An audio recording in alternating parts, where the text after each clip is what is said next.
Hi. My name is Melanie. Hi, Melanie. Thank you. I'm not an alcoholic, but the picture that you see behind me has absolutely nothing to do with what I'm about to do. But if you get bored, that might be funny. So I just want to admit to all of you that last year I was dumped. 8-year-long relationship, a little bit more than that.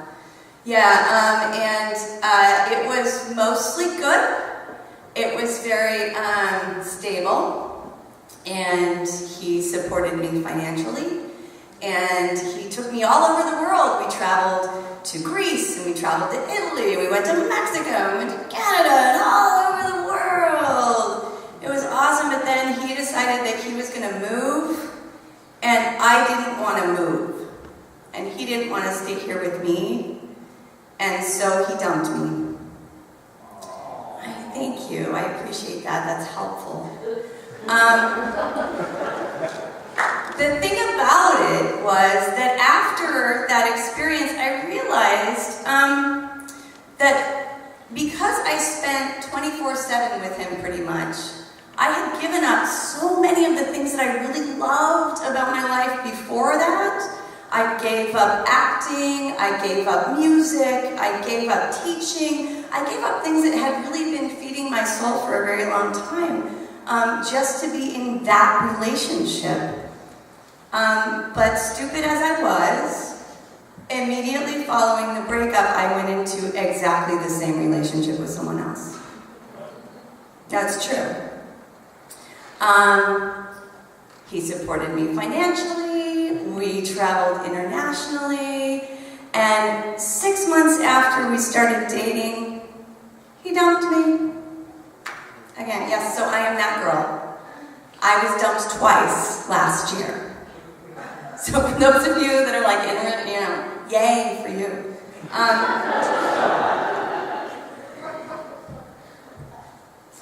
So I thought I would go back to my roots. When I was younger, I used to, anytime someone would break up with me, I would write a song in dedication to them, and it usually involved murder, but I'm not kidding. So I decided I would just go back to my roots and write a song, and so I did, and this is my song dedicated to all of the jobs that have dumped me. To all of the jobs that have dumped me, and all the time I have spent running around on that hamster wheel, wishing I knew where it went. To all crazy co-workers that I know, and all of the bosses that let me go. Here's what I want to say to you. Hey there, us tumbling, thought we had so much in common. Spent 8 years with you, but my contract you forgot to renew. Harmony, George, what rhymes with George? Your names are difficult to rhyme.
So that's my song in dedication to the jobs that have dumped me. What I ended up with after these jobs that dumped me, and after paying my bills, after having a career as Director of Marketing and Communications and International Programming, I ended up with $300 in my bank account. I kid you not. Had I continued to act and teach and do music like I was doing in my 20s and 30s, I probably would have ended up with $300 in my bank account last year. I'm just going to go with that. And so what I decided to do, despite my parents verklempt at, oh my gosh, you've got to get back into a real job in a cubicle with an office and health insurance and blah, blah, blah information, I decided, you know, I'm just going to go back to what I love. I'm going to go back to acting, I'm going to go back to teaching, I'm going to go back to music, and we'll just see what happens. We'll go with that. And so that's what I started doing. And so before I leave, I just want to share what, and that's what I've been doing. And so before I go, I just want to share one story with you that happened pretty recently that I was really excited about. So I'm going to take this guitar off because I have to act.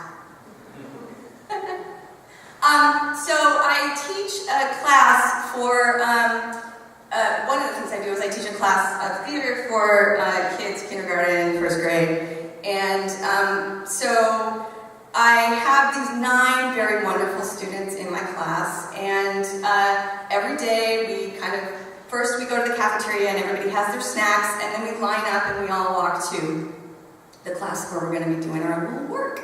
And I have these 2 students who are in a kind of symbiotic relationship, Frances and Ava. So Ava is the shyest kid I have ever met in my entire life. She cannot speak out loud. She has to speak through Frances. So Ava will whisper something to Frances. Frances, I would like to be a dog today.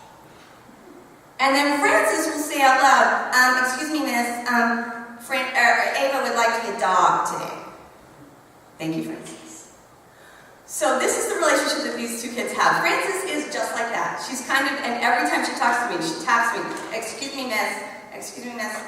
So we're in line, and we're ready to go to our class, and Frances and Ava step out of line, which is really weird, because they're really good kids, and they usually behave and do the right thing. And I was like, what's going on? Frances and Ava, walk over here. Frances is just standing there. And Ava comes up to me and taps my leg. I'm like, Ava, what? And I bend down, and Ava whispers to me, Frances needs to vomit. I was like, oh my gosh, Frances! So I lift her up, and there's a garbage can right there. Frances, she vomits. And I put her down. I was like, Frances, what is going on? She says, are you okay? And Frances goes, oh, I'm fine. It's just whenever I see something disgusting, I have to vomit. And then it struck me what she saw that was disgusting. So while we were sitting there earlier having our snack, there's this other kid, Jaron, and he's like this little scrappy guy from Montana who just moved to Portland. And so he comes over to me like earlier, and he's like, hey, Miss Melanie. I'm like, hey, what? Hey, I want to tell you a joke. Okay, so here's my joke. What's sticky and brown? And I was like, poop. And he said, that's just what my mom said. But it's not, it's a stick. And I was like, okay. Awesome. Thanks, Jared. And then he goes away and he pulls out his peanut butter and jelly sandwich and takes the peanut butter out of his sandwich and smears it on his thigh. And he had been walking around going, I'm eating poop, I'm eating poop. And poor Frances, who sees anything disgusting and has to vomit, saw Jaron doing that and had to vomit. So the reason that I tell you this story may be unclear, but I'm going to tell you. So the reason that I'm telling you this story is I never would have experienced something like that had I stayed in international education. I never would have seen something like that in Greece, in Paris, in anywhere, except for here in Portland, in my little class with And so I just would like to, my hope for everyone who's sitting in this room, whether you're 20 or 48 like me or 60, I really hope that you guys are doing the things that are feeding your soul, because no matter what you do, you're gonna end up with $300 fucking in your bank account, and it doesn't matter.